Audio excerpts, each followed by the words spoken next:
Every day when we're on the road, people around us endanger themselves and others by using their phones while driving. They think they're hiding it, but we've all seen them and know exactly who they are. For instance, there's a sneak-a-peeker who darts their eyes between the road and their text. There's also the got a ticketer, looking upset because they just got a ticket for using their phone while driving. And what about the fast scroller who can't drive 5 minutes without updating their social media feeds? Or the night lighter who has that mysterious glow illuminating the inside of their car after dark. Do any of these sound familiar? If they remind you of yourself or someone you know, rethink your behavior before you find yourself becoming the fender benderer, the veering off the roader, or worst of all, the driver who killed someone. Put the phone away or pay. Paid for by NHTSA. This episode is brought to you by Bumble. So, you want to find someone you're compatible with, specifically someone who's ready for a serious connection, totally open to having kids in the future, is a tall, rock-climbing Libra, and loves rom-coms with vegan pizzas on Tuesdays just as much as you do. Bumble knows that you know exactly what's right for you. So whatever it is you're looking for, Bumble's features can help you find it. Date now on Bumble.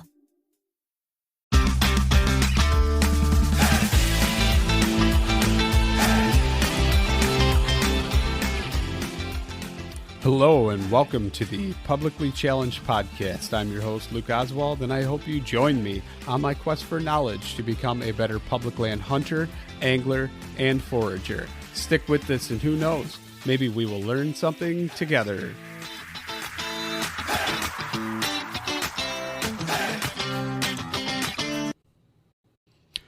All right, real quick before we get started on the show, I'm just going to talk about Treeline Academy. You've heard me say it. I can't even tell you how many times. Mark Livesay is treelineacademy.net. That's treelineacademy.net. Sign up. Use the promo code PC2020. Save yourself $20. Can't say it enough. It's awesome. Amazing. Most comprehensive e-scouting course out there. Check it out for yourself. Sign up. Use promo code PC2020. And now let's get to the show. All right, so I'm sitting here and I am talking to Michael Baker. And Michael, you want to go ahead and introduce yourself? Sure, yeah. As you said, my name is Michael Baker. I'm a forager in the Chicago suburbs of Illinois. I go by the moniker edible_Illinois online. And yeah, that's the short and skinny. So I got to ask you, though, like, where did it all begin? What was the one thing that made you want to start foraging? Was it something at a young age? Was it something later on in life that sparked an interest? What kind of made you want to go down that path? Oh man, there's a couple key figures, really small figures that I don't even remember their name, but they planted the seed at a young age by teaching me that there's like really cool flavors to be found just sitting underneath the trees in your backyard. So people at summer camps way back in the day, but say like my personal focus, like really got awakened probably with morel mushrooms, just because that's kind of the hot foraging thing down in central Illinois where I grew up. And it's, Illinois is kind of morel mecca. Like it's a really, really awesome place to find this like excellent gourmet mushroom. So about 6 years ago, I started trying to find this morel up here in Chicago, and I never really, you come home empty-handed the first couple times you go about it if you don't have somebody already showing you where to go, where they already know that they grow. So, you just kind of start getting inspired to, well, what else can I find out there? So I don't come home empty-handed every time. I was seeing all these other mushrooms out there, like a pheasant back, like it smells good. Is this edible? Well, and then it turns out it is. Well, there's so much other stuff that I could be finding on the journey towards the real prize, the morel mushroom. But yeah, that's kind of how it started. Is just because I was desperate. Coming home empty-handed too many times. Yeah. I think that plays a hand in more than just foraging wild edibles as well. I think a lot of times we get lost in that while we're hunting or doing other things like that. And I can't tell you how many times when I first started hunting public land that I would come home empty-handed, and my wife would be like, "Well, did you even see anything?" And I was like, "No." And so it got so discouraging. I was like, "Man, there's got to be something else I could be doing out there as well." And I mean, it was kind of instilled in me already, like that innate desire to find out how much food is actually all around us. And it Hmm. just kind of fueled my fire in the quest for it even further. And that's when I really started getting into, okay, what else in the fall? And then hen of the woods mushrooms, right? So then I got Oh yeah. into finding hen of the woods. And now one of my spots, which is actually a really great deer spot, but it also has some really large mature oaks, like old growth oaks. And I always know if I swing by that spot the right time of year, I'm going to find those or I'm going to come home with a deer. It's whatever I want to do that day. So that makes it worth the journey out there to go to that place and have that experience and that option in your pocket, as well as, if you end up blowing a shot on a deer or making a wrong move, at least you can bring home some mushrooms. So that's always a good feeling. Absolutely. Yeah. And it takes that kind of familiarity with place, like really being intimate with some surroundings and like, you didn't get to know that forest in like 2 weeks, it's because you've been going there for years, right? Well, actually, it was second year I was there, that I actually Yeah. started looking for hen of the woods, and I was like, "Oh, this is a good spot. I know it is. Look at all these trees." And so I remembered from the previous year what I always try and make notation, and I'm real bad about keeping Hmm. a journal, and I know I should do it, especially from a foraging aspect, time of year, you know, uh, temperatures, average rainfall, all those sorts of things. But they not only play into like the hunting aspect of that, to where like what times you're seeing the deer doing that, but the foraging aspect. And if you tied those two together, my goodness, you would have something that would be truly amazing to look back on and go, okay, this time of year right here, it correlates to this. And not only could you find like rutting patterns of animals, but also different plant life that's coming to life at the same time too. So it's one of those things that I really, really need to focus on, and I don't. But that's something. Do you keep a journal? Yeah, I mean, vaguely. Not, no, I mean, gosh, no, I'm gonna go ahead and go with the answer no. I have a journal that I've written in sometimes, but do I believe in it?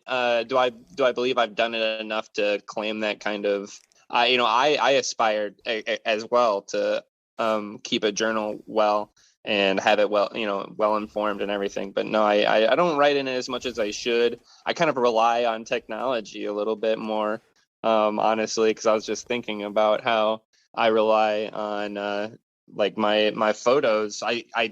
I constantly take pictures whenever I'm walking around outside. So whenever I have the date and location tag all in digital data, and it's kind of like all stored in calendar format already. I get these reminders like, oh, this day last year, this day 2 years ago, and it's kind of just like already feeding it to me. So it's kind of defeating my own ambitions to own a journal whenever it's just made so easy for me. Yeah, I agree with that. And that's the same thing I do. I do with like base map for when I'm hunting. I do the same thing. I drop like, you can drop a pin, but it's called a Hmm. smart marker. Well, so if you have access to like cellular data, it'll give you the weather, wind direction, and everything else along with it. So it'll give you the rainfall, temperature, all that kind of stuff for that day. And so Yeah. I Wow. I really rely on that kind of stuff, and it's good in a sense, right? Because at least I'm doing more than I would if I did nothing. But at the same time, I'm solely relying on technology that isn't always as accurate, or if I don't play it right, that's one thing I need to work on. I think is actually start journaling more and keeping track of it for sure. Yeah, man, I'm right there with you with that goal. I do believe that like there's something to be said about the motor mechanics of like actually writing something and how it imprints on your memory. It's different. It's different than just being fed to you by a blue light. Yeah, for sure. So, one of the things we went for a walk today, and I remember you took a picture, and so you could look it up and do more research later. What was that you took a picture of, like a cocoon or something? Yeah, so that ended up being praying mantis wasps, not a praying mantis sac. I'm pretty Interesting. sure it was like a Carolina mantis, which is like considered native, but they're that's kind of what native even means is kind of weird. I still So think they're good, whether they're not native or invasive or not. In my yeah, opinion, I kind of think a praying mantis is a good thing, but it's the it's helpful debatable. keeper of a garden for sure. Yeah, it depends on how big they get. It's like whenever they're small and they're only capable of eating certain things, Right. then they're great. But some of these Chinese mantises, they can eat birds, and they're kind of like decimating bee populations. So it's something kind of to be a little bit wary of. But I mean, so is commercial agriculture. I know I just opened up a what can of worms there, but I know but exactly, it's like what isn't, yeah, it's the same. It's what's to be said about like foraging on the side of the road, like how many chemicals are you going to see on that plant compared to what's being sprayed to make sure no bugs get to it at all. There's a much longer list on the agricultural side, I can almost assure anybody. yeah, for sure. And what you find on the side of the road is much more easy to wash off. Yes, for sure. So, one of the things that you pointed out or notated, which is pretty interesting, especially in Illinois, like this time of year, what's really fun to look for is you call them your spring. What was the word? Ephemerals. Oh, yeah, ephemeral. Ephemerals. Yeah, which is kind of a synonym for temporary, or So let's talk about spring ephemerals a little bit, yeah. and kind of go into what's happening this time of year, what's out there, the many uses and all that kind of cool stuff. Yeah, sure. We're recording on April 10th, so this is very early in the springtime for the Chicago area. Temperatures are just barely getting up to 60 degrees right now, but with the lack of canopy in the trees, that offers an opportunity for like a lot of sunlight to reach the forest floor, and these like really robust ecosystems that we have in the Chicago Forest Preserve areas, that we get a lot of wildflowers that are referred to as spring ephemerals, things like cutleaf toothwort, which is in the mustard family, and then we have the spring beauties, which are just tiny little juicy, they're almost like succulent-ish, and then of course everybody knows ramps. There's also I've spotted some trout lilies today too, so we'll go through a few of those, but starting off with you tasted some cutleaf toothwort, and that was that's an alive flavor right there. It's so Yes. horseradishy. It's the most horseradish thing I've ever tasted outside of horseradish. I gotta say, I'm kind of fond of it now, and I am going to seek it out and try and find some of my own little places that it grows all over the place like that, because that was something interesting, and it kind of makes me think like, what can you do with that? How can you incorporate those flavors into something and turn it into a dish that it would accompany well? Has there been anything that you've cooked with it or anything like that with the cutleaf toothwort? Honestly, mostly I've just kind of used it as a zap in fresh salads. Like it's really exciting to just kind of get that hotness, whenever you just kind of just start, because you can't really smell it as long as the leaf stays whole. It's got this interesting compound in it that comes from all things that taste like horseradish. It's called isothiocyanate. And it gets oxidized by air and saliva. So whenever you break the leaf, that's the only time you're going to smell it. Or if you chew on it, that's whenever it starts this chemical reaction process where it creates this hot horseradishiness. That's what we were talking about earlier, the oxyethionate. Yeah. So that explains also though why when you breathe in through your nose while eating horseradish, that the flavor intensifies and it gets hotter, is because you're actually oxidizing it by pulling that air in across it, which is pretty interesting. Direct chemical reaction. Yeah, that's pretty cool. So you throw it on salads. What I found interesting though is when eating it, it wasn't even necessarily the leaves that had the most flavor. It was actually like the stem of the plant itself. It seemed like it contained more of that compound. Yeah, definitely. That could be maybe due to the age. I've definitely chewed on the leaf sometimes in previous years where it's been hot on the leaf. These are really young, so it's probably more concentrated in the stem. And then as the flowers bloom more frequently, it'll probably be the whole plant. But yeah, the stem was definitely like a pow. Yeah, it was good. It was good. It makes me think that I need to try and come up with something for that. And you know what? I'm sure Alan Burgo or somebody like that has already came up with a million ways to use it, and maybe I'll just have to look and do a little research, see what he's already come up with. But yeah, no doubt. No sense in me having to put forth the effort to try and come up with something. Yeah, for sure. But you showed me probably it absolutely is. I'm not even going to deny that the biggest ramp patch I've ever seen in my life. It's a beaut. That is. We'll keep that a secret where it's at, but it's beautiful. It was amazing to see that many, and then just as far as the eye could see, really. Yeah, no, it really is an ocean. It's an incredible place, and that was the first place I had ever found them. And to just see them in such abundance, it's kind of makes you question some of the ethics problems that people have with them sometimes. But it's always a conditional thing, like we talked about.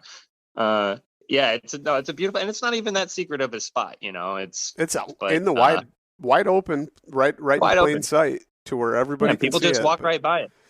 But that goes into the fact that, most people aren't looking for that kind of thing. And most people have the mindset that, oh, don't eat that. Don't pick that. You're going to poison yourself. What if you get the wrong thing? All that kind of stigma that comes along with foraging or lack of knowledge of foraging, right? And that's why continually trying to educate ourselves. So kind of speaking of educating ourselves, though, how did you educate yourself as far as foraging goes? Was it like college courses, foraging walks? What was your main source of information that really kind of was the catalyst that took you to the next level?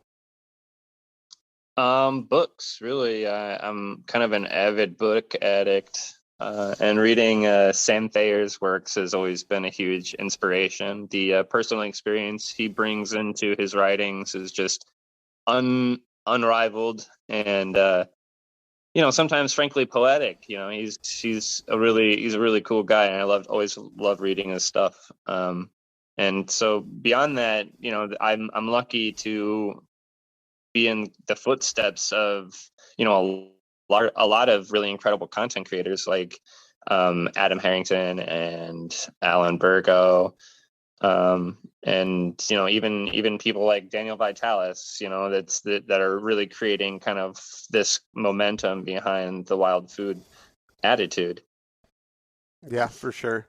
No, that's always good things. I have a hard time retaining without actually physically practicing the stuff from books. So I will sit and read books, cover to cover, and then put it on the shelf. And if I don't look at it again or pull it out, so I've kind of made a habit now, I'll leave them on my nightstand and just kind of flip through them sometimes before bed just to try and re-imprint some of the stuff into my memory. But then... Yeah. Oh my God, Luke, I have books everywhere.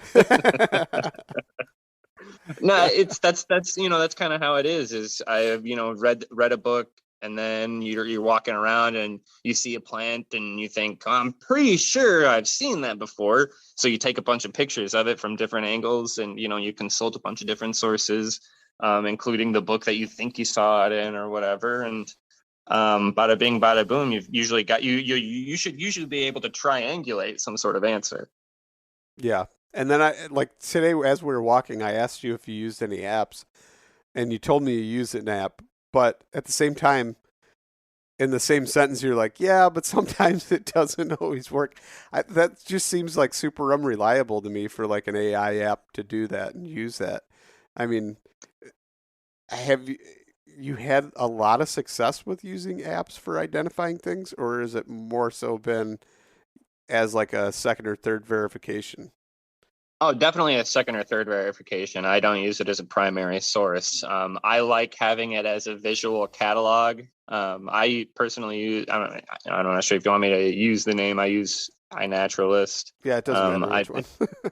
Yeah, it's a pretty cool. I mean, I like that it makes the information available for everybody. I part of why I use it is and this is also why it's kind of a dangerous app is if it's used right.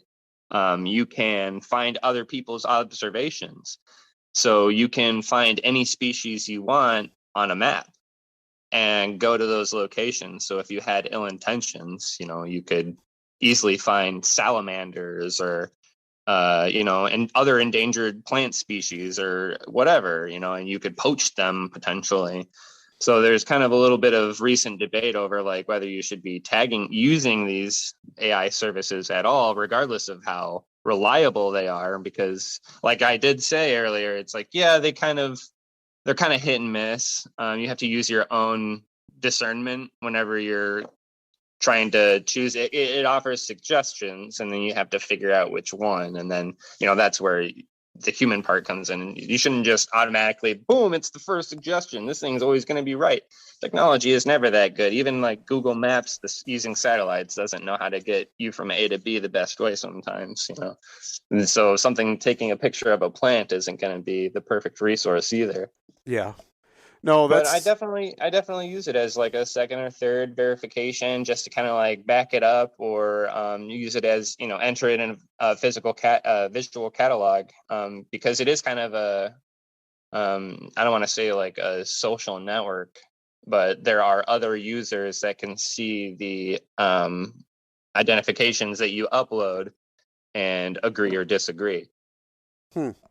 it's interesting. I don't think I ever used that one. I used something else, and it was not good.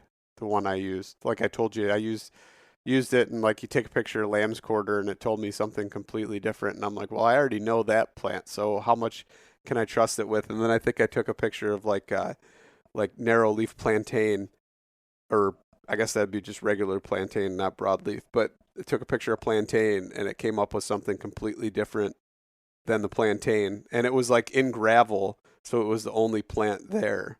It wasn't like it was surrounded by other flora to where it would get confused with it. And so I was like, man, I'm not. I deleted it, never used it again.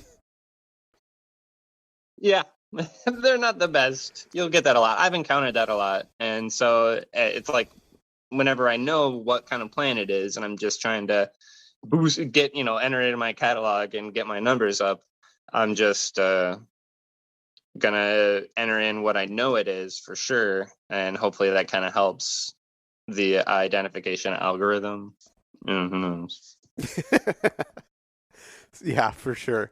So let's kind of talk about some of the other things we encountered that were pretty cool or interesting that for this time of year. Yeah, I mean, while we were there, we saw spring beauties, which are just pretty common riverside or river valley, which is most of where you and I live.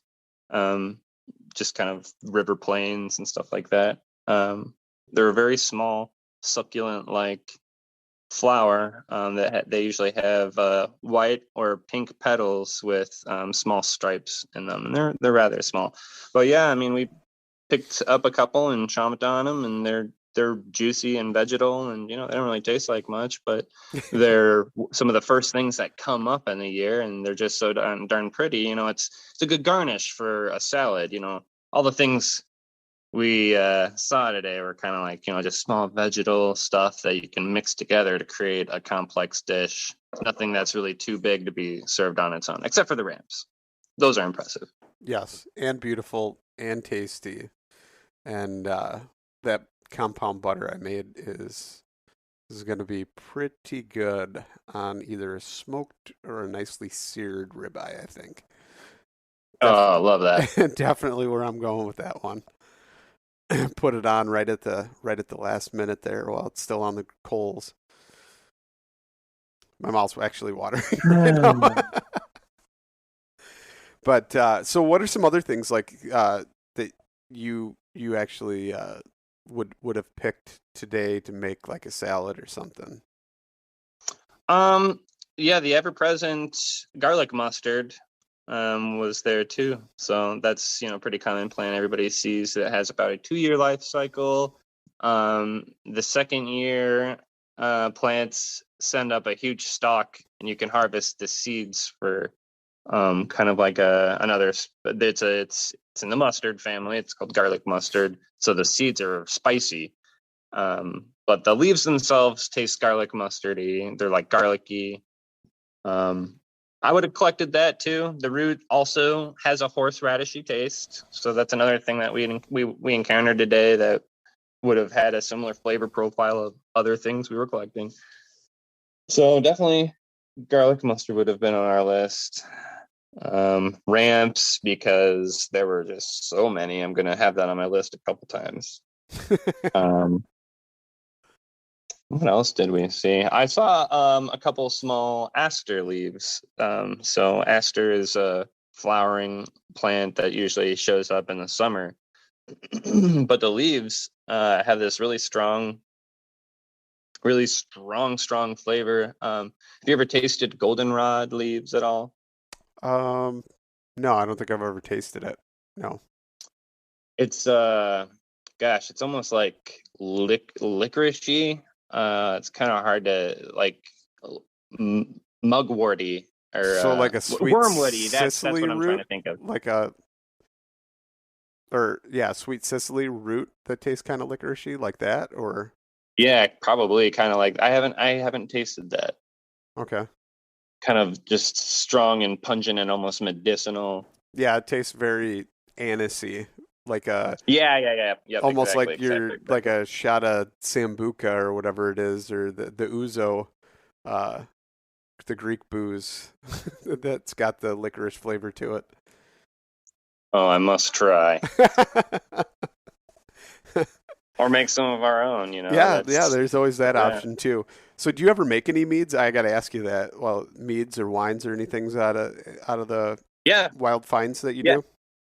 Absolutely. Yeah, I made there's a place actually nearby, I think in my county, DuPage County, that they're called City Bee Savers, and they're a service that goes around and collects beehives from places that, don't want bees where they are. And, just makes a bunch of honey from them. So I've gotten a lot of raw honey from them. Just excellent, high quality stuff. Made several gallons of meads several years ago, or 2 years ago, rather. And one of the batches had spruce tips, a spruce tip tea that I had made first. And then instead of like mixing 100% water with honey, it was with the spruce tip tea. And I haven't cracked one of those open yet, but I did crack open some of the regular traditional mead, 2-year aged, and it was pretty good. It was very, very dry. I used champagne yeast, so those have a high alcohol tolerance, so they'll High just yield. keep converting that. Yeah. Yep. Yeah, exactly. That's kind of what I was going for. I was like, well, I want more bang for my buck. Just kind of sacrifice a little bit of nuance and flavor that way. So But, when you do that, though, you can always, because I actually used to make a lot of booze. So did you ever think about resugaring? No, because I don't really use any chemical finishers to like stop the fermentation process. So I'm always kind of worried that it's going to restart. Oh, okay. Because I was going to say you could resugar or even resugar the yeast before, because a lot of times it'll come back and reactivate, and it'll just make a higher alcohol content, but it'll also eventually die off on its own, and leave you with a little bit sweeter taste if it can't consume all the sugars. So I've done like a second sugaring on some stuff, and then it still died off after it produced. While it's still sitting in a gallon, or after it's been separated? No, while it's still sitting in your carboy. Okay. is how I've done it. I've also sugared at the last minute, like in the bottling process as well, to That's sweeten. kind of, yeah. That's kind of what I was thinking, is like dropping a teaspoon into each bottle or something. Yeah, and I've done that, and occasionally you get some that crack, like they're still going and they'll break, but that's the risk you take, right? It's all Oh about yeah, man. experimentation. Yeah, that was in a different life, pretty much. That was a long time ago. As a buddy of mine said, if you want to get some honey, you're gonna have to F with some beehives. Oh yeah. So did you go and play with them in order to get the honey from them, or no? No, no, I was just thinking of it as a figure of speech. Like if you want some good stuff, you're gonna Yeah, take a little bit of a risk, that's right. crack some bottles. For sure. For sure. But let's go back to kind of jumping all over here and getting sidetracked, but it's cool. So the ephemerals, what else is like really kind of popping up or popular this time of year that is pretty good for people to go out and look for? Well, aside from plants, not necessarily ephemeral, but we're gonna sidestep here with the mushrooms. Pheasant backs. Those are something that I was always happy to come home with on morel hunting trips if I couldn't get any of those. So pheasant backs are, commonly identified with their polypore undersurface, where it's just kind of like a bunch of pores hexagonally, and they smell like cucumbers or watermelon rind. I think they're really wonderful, and they have this like great bird pattern on the back that looks like a pheasant, which Feathers, is why yeah. it's thusly named. Light and dark Uh, contrast. Yeah, I think they're really tasty mushrooms. The first time I ate them, did like a Greek marinade, kind of shaved off the pores on the bottom, peeled off the top, so they were just kind of big white chunks, and then marinated them in olive oil and oregano and some other Greek things. I think it was like a Greek salad dressing or something, and then just fried them on a hot plate, and it was phenomenal. Totally underrated. Yeah. I've always found like unless you get them when they're really young, to me sometimes just if you get them that are like the size of your fist or bigger, to me it seems like they get tough. And just recently I saw that once again Alan Burgo um, slices them super thin with a mandolin, and I might have to try that because otherwise I can't. I don't like to eat them that much. Now I'm not saying that they don't have a good flavor or they're underrated because I think they are underrated for a mushroom. But just when they get too tough, it's kind of like to me it's pointless.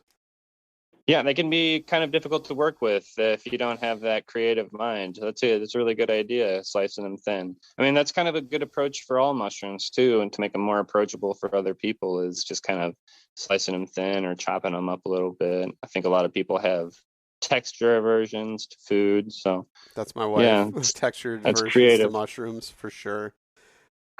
So many, and so but like the one thing I can get her to eat is like shiitake mushrooms. Oh, If I take them, or oyster mushrooms, and I take them and I slice them thin, or like the oysters, I actually break up into like almost looks like shredded chicken, and then fry those up to where they actually get a little bit crispy. And she's okay with the crispy texture, but she's not okay with like the spongy mushroom type texture that goes along with mm-hmm. most mushrooms. That to her is like huge textured version. Doesn't want to eat them, and she's like, I don't hate mushrooms, but I hate the texture. So if you can figure out a way to incorporate it in food to where I don't have to taste it like that, I don't mind the taste. It's the texture that kills her. So I always try and come up with ways to change that texture. After years of fine print contracts and getting ripped off by overpriced wireless providers, if we've learned anything, it's that there's always a catch. So when I heard that for a limited time, all Mint Mobile wireless plans are $15 a month when you purchase a 3-month plan, I thought, what's the catch? But after talking to them, it all made sense. There isn't one. Mint Mobile's secret sauce is that they sell wireless service online. They cut out the cost of retail stores and pass those sweet savings directly to you. All plans come with high-speed data and unlimited talk and text delivered on the nation's largest 5G network. To get this new customer offer, go to mintmobile.com/waypoint. $45 upfront payment required, equivalent to $15 a month. New customers on first 3-month plan only. Speed slower above 40 gigabytes on unlimited plan. Additional taxes, fees, and restrictions apply. See Mint Mobile for details. How do you feel great on vacation? Like really good? Easy. You go to Aruba. You'll spend your time relaxing on cool white sand beaches and floating in healing blue water. You'll immerse yourself in natural wonder and find your center on an island where things move at your speed. You won't just feel great, you'll feel relaxed, renewed, and ready for life. That's the Aruba effect. Plan your trip at aruba.com. Yeah, that mandolin trick seems like it'll be the key. That's cool. I like that. So I'm going to try the mandolin trick this year. I haven't tried it yet, but I just saw it recently and I was like, oh, that's a great idea. Thanks, Alan. So I'm going to use that. And then like one of my favorite things I do is like Italian hen of the woods, and I take them and cook them dry in a pan until most of the moisture is out of them. Then I add olive oil and Italian seasoning, and I cook them for like 3 hours. Just keep cooking them down until it's pretty much just concentrated mass of goodness. And then, so she can't do the texture for that, but I'll even throw that on top of like a steak or on top of like pretty much anything. You could eat it on a piece of like crostini or something. And it's amazing. Yeah. And that's way off topic here, but we just got on mushrooms. But so. Oh yeah, no, that's all right. That's all right. Back on topic though. Next ephemeral. There's a common one that everybody knows, or that I feel like a lot of people that if you've kind of strayed off trail a little bit, you've seen, and you can commonly find it by riversides, and it's the Virginia bluebells. So they come sprouting straight up out of the ground like spinach leaves. They're like thick and hearty like spinach, and young in their life they kind of have that purple tinge to them. But the leaves turn green. They actually end up getting pretty freaking bright green. But the flowers are where they get their name.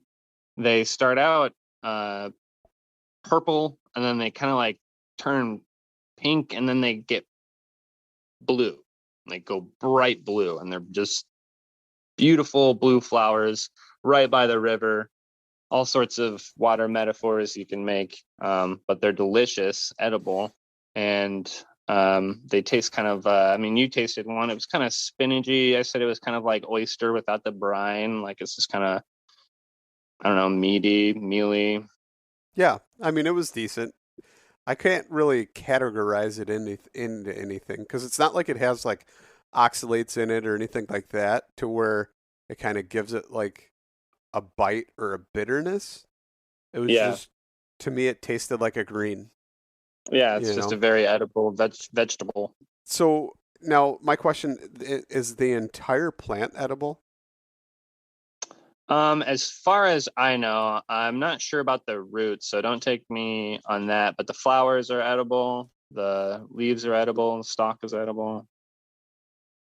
That's interesting because I actually know of a spot now that you say that and what it looks like as the flower. I have a picture I took from a couple of years ago. I'll send it to you because I'm pretty sure that is that flower, and there was thousands of them. I mean, it was insane. I was like, wow, that's really cool. What are those? And I never went any further than that. It was one of those things where like you take the picture and you forget about it until like was just mentioned right now. And now I'm like, holy cow, I know a spot that's got a ton of that. But no, that's really cool. And so like the leaves were kind of purplish when you were telling me though that the purplish is because it hasn't quite photosynthesized yet, or the process of the photosynthesis hasn't fully happened, and that's why. I think it has a lot to do with that, like exposure to sun. Yeah, it just has to like activate the compounds, and it's the chlorophyll. Flesh. Activate the borophyll. More like borophyll. Yeah. Oh, my wife always says that to me anytime I start talking plants or mushrooms or anything with her.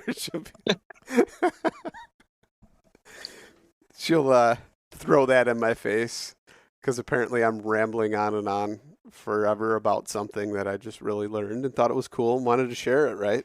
Yeah. But apparently not everybody's into that. Everybody doesn't No. nerd out about plants. No, but I too am a person of culture like yourself. Yes. So let's talk about the Mighty Morchella, which is coming up here.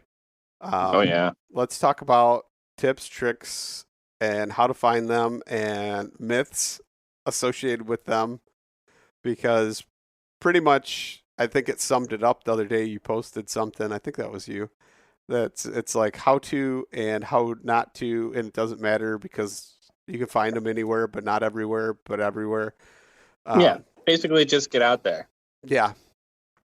Like I always used to look for patches of elm trees and dead elms, right? And tulip poplars. And all those things are true. Yes, you will find them there. But you can find them in conifers. You can find them, everywhere beneath the pines. You can find them in open fields. In my yard, for the longest time, used to find them. I had an old black walnut tree that was all dead and didn't want it to fall onto my driveway onto, cars parked in it. And so I cut it down and had the stump ground. And not a year after, but 2 years after, there was morels there for about 6 years or 5 years anyway. Every year they would pop up. And I'm not talking a lot of them, but I'd find like 10 of them. And obviously it would be before the first like mowing of the grass or in between mowings, because otherwise they'd get chopped down anyway and we'd never see them. But I would find at least 5 or 10 morels there every year. And that was kind of my indicator. And they were yellows. So it was kind of later, but still it was the first sign of yellows because it was a sunny open area to where it's getting the most sunlight, the soil's the warmest. And they would always pop up first, but it was a good indicator like, hey, okay, I need to start going out and looking for all these yellows in some different spots. But with that being said, what are kind of some of the things you look for? Oh, well, around here, being in the kind of Fox River Valley-ish area, definitely go for riversides. I find a lot of half-free morels, so they're not like the full body cap. They kind of hang loose at the bottom, but they still have all the same morel characteristics, being completely clean and hollow on the inside and pits and all that. I'll definitely find those frequently along creek beds, sloping hills. But I've, to be honest, I've found them in all sorts of weird places. The very first one that I found, I was walking along a gravel trail and there was a hole. I mean, I was just surrounded by nettles, stinging nettles up to that. They were about as tall as my waist on both sides of the trail. And for some reason, it almost seems mythical, and I can't remember what compelled me to like start rutting around in stinging nettles, but I started searching. So I was thinking, there'll be a mushroom in here. And I'm just sort of like looking around, and sure enough, there's one golden morel just sitting there, and it's perfect. It was perfect. It was like the size of my palm. Oh, nice. It was perfectly round. It was one of the most perfect specimens I've ever found. And it was the only one there. It was just the weirdest thing. It was like, it was calling to me. The mushroom fairies pointed you in the direction. Like that sometimes, though. The light was shining down from the mushroom gods upon the mushroom. But that's true, yeah. Sometimes it just feels like destiny. I still almost disagree with you that was the only one there, though. Hey, you could be right. I rummaged around. It was the only one there worth the sting. Okay, fair enough. But because I I always couldn't search that much longer. and I always teach my nephew too. Like I took my nephew out and showed him, how to find morels and all that kind of stuff. And I told him one of the first things I told him is stop. Where there's one, there is many. Oh yeah, And it's true. absolutely. You could walk 2 feet to the left or right, stop and turn your head or put your head down towards the ground in a different direction, and you'll find more. It's crazy how that works. And like every time you think that you picked them all, you could stop and look around again and find more of them. I did that once last year, and it was kind of weird because if you remember, we had that real late hard frost. Oh It yeah. was like a snow. Well, it was a frost, and then the next day we had like a snow, and it seemed like it ruined everything. Like I had on my apple trees, I had flowers on my apple trees. It killed the flowers, and there was like no fruit that year because of that. But like it kind of stunted the morels too, or so we thought. I still ended up getting into them, but where I was in the timber, there was none, and there was other people I bumped into that were searching for them. And I happened to just go in this field that I'd never gone in before. And same thing, how you were just kind of compelled to go there. I was like, you know what? It's on my way back to my truck. I'm going to go there. And just something about it said, like, go into there. And I went into there, and it was young growth trees, fairly open. It was just all like new forest and still grass growing in between in some spots. And sure enough, I was finding them, and I'm talking big yellows. Some of them the size of my palm, and it was just like one, I'd snatch it up. Then there was another one, and as soon as I thought I grabbed them all in that area, I'd turn around and there was more. And I ended up walking out with like an entire game bag, which is like can hold an entire quarter of a deer meat. So like a whole hind quarter can fit in that bag. To give you an idea of, I don't know how many quarts that is, but a decent amount of morels.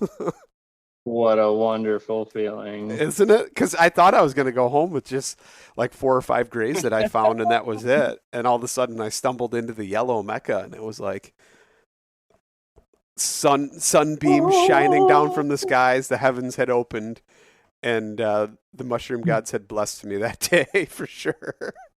Yeah, I mean, I've even found one of my favorite. There's a trail I like to visit frequently that's just like a mile long, and I find a lot of like white leeks there, the white stemmed ramps, and at the very end of it, there's like I don't know, 300 feet of just invasive honeysuckle shrubbery.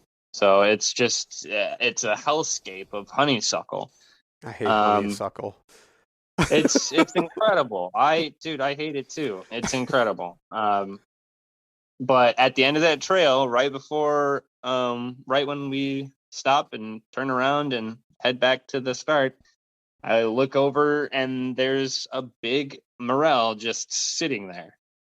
Right off the side of the trail again, in this honeysuckle, and with nothing else is associated. Like nobody says morels associate with honeysuckle, but sure enough, there it is. Yeah, that's weird. But I've also, I found them at the base of oaks before too. So where Definitely, yep. like some of the same trees, in fact, that I've found some of my biggest maitakes. Like I'm talking like 8-10 pound hens. That's a healthy biome right there. I've also found morels, like 1 or 2, not many, and they weren't big, but yes, I picked them anyway. Yeah. No, I find them all in all the usual places too. I just wanted to note the extra strange ones to show you that they can just, you just got to always keep your eyes open. You just kind of have to be on alert for 2 months straight. Yeah, for sure. They might always be around the corner, man. Yeah. Do you have a preference on morels, whether it be a gray or black morels or yellows or? I pretty much exclusively find yellows. I have found, I think, 3 total grays. But that was out. I think that was out west by the Mississippi River. That wasn't even Really? around here. Because some of this, like, I have one spot that I hit that I can find all 3 varieties. I Wow. find that No, strange. not I me. find that strange. And it seems like they're like you can go out and find grays and blacks, and then the yellows are always later, it seems like. Yeah, For that's me. true. And I don't understand why that is or what it is about it, but that's normally how it goes. And then sometimes if it's kind of like a weird year and extra rain and they seem to like really just be popping, sometimes I'll find them all in conjunction, but I always find like the blacks and the grays first, and they're always in like, so the grays and blacks I always find in like mossy areas Mm. in the timber. And I don't know if that's like an association that they have with like the moss or something. I'm not sure about that, but Yeah, I mean, I know a little bit about the life cycle of a morel, but I'm not really sure about the direct associations. I mean, because in my opinion, they would be supposed associations just because of the evidence I've seen. right? They'll grow anywhere they freaking can. Yeah, for sure. So what's your favorite way to cook the morel mushroom? Gosh, I'm kind of a simple guy. I like a good mushroom, and like foraged herb omelet. So just an So omelet. Yeah. yeah, just saute them up and then put them in an omelet. I will say that probably one of my favorite times that I really tasted the morel and it like gave me goosebumps was I was on a backpacking trip and with my wife, and we found a bunch of morels that were probably as long as my hand, so like solid 6-inch, 8-inch morels. And I had planned to make a risotto. So I brought broth, the risotto, and so we found some field garlic, and I had kind of counted on finding these morel mushrooms. And set up a camp stove and sauteed them up, and then did the slow fry or the slow cook risotto, and that was pretty freaking phenomenal. So that's got to be pretty closely rated, but I'm not always willing to do that kind of work. So as far as simplicity, like, going through the whole category of different ways to rate a thing, I'm going to go with omelet. Yeah. Really? So like I'll even go simpler than that. And pan fried in butter or like just lightly salted, maybe a little pepper in the butter, get like a nice crust on the outside of it. Mm-hmm. Or even bread it up. That's like my most simplest way to do it, but delicious. Look forward to it every year. That happens like the first batch I find. I have not fried morels. I've not like battered and fried them. And I'm not even talking batter them, just straight up fry them in the butter like a saute, Okay. but go to They where said, it's like, going to crisp breading. it. Yeah. But you can also bread it. And if you bread it like a real light breading, and like for me, I can't eat it anymore. But for all the other folk out there that don't have gluten allergy, I see. Shore Lunch makes a Cajun shore lunch. And it's like fish batter. But just take it and batter it in that. Don't do any like breading or any egg wash or anything like that. Just kind of lightly coat it in that and throw it in the pan. Like get an entire stick of butter going in the pan nice and hot and throw those in. And man, I will tell you what, those are like gold. It's wonderful. Does it even taste like morels after that? Yes, it does. The morel flavor still shines through. Yeah. Yeah, it shines through. You can taste it, and it's still delicious. let's put it this way. I've got a friend that pretty much only eats like hamburgers and hot dogs and plain tacos. I'm talking like ground beef tacos, and he still eats them because they're that good. You. So that'll tell you something a little bit there. But yeah, so looking forward to that. You got any other pretty much look anywhere and everywhere, keep your eyes peeled, right? Yeah, I find a lot of success, to take this more seriously. I do find a lot of success along riversides, sloping hills. I think that the whatever side of the hill that the sun rises on is indeed, a good starting place. But yeah, River's Edge is, I think, kind of a place where most people kind of don't search for already. And I that's where I find a lot of my mushrooms. Creek banks, another good spot. So the kind of weird though, but got to talk about the ramps again one more time. So terrain for the ramps is also rolling hills with sides that are getting sun as well, right? Mm-hmm. Yeah, you could see that today very clearly when you walk through and see the different kind of like elevations and where different places got sunlight and which didn't, and it was like super obvious by where the ramps were really stretching out and just drinking it up. For sure. Yeah, no, that's pretty cool. It was a good time walking around and learning some stuff with you, and definitely tasting that tooth wort. That's what it's called, right? Yeah, cut leaf tooth wort. Yep. So yeah, definitely gonna have to try and figure something out with that. It's been good talking to you, Michael. Before we go, let's kind of talk about maybe some of your classes coming up and what people can look forward to, and where they can find you once again to see your cool content and what you're doing, and maybe get in touch with you. Yeah, definitely. I post updates semi-regularly on my Instagram. I'm pretty active on my stories. I try to keep that pretty hot with the memes. And coming up should be season 2 of Frog Cam.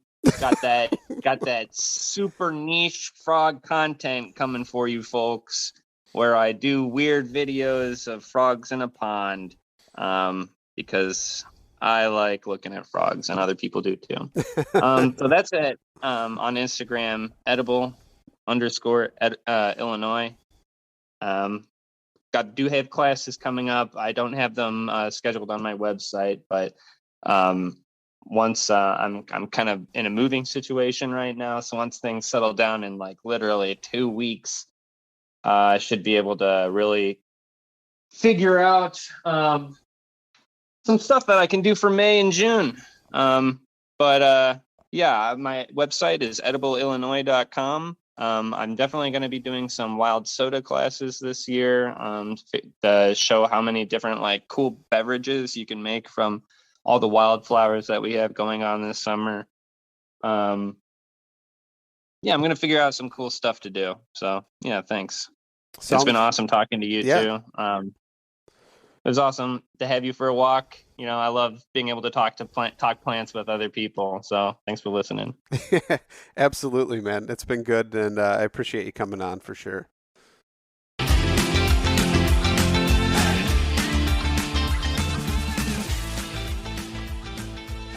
And once again, thank you so much for listening to the Publicly Challenged podcast. I hope you enjoyed the show, and if you did, please subscribe on whatever platform it is you're listening to.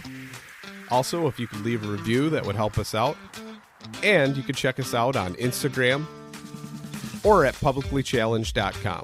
And once again, thank you so much for listening to the show.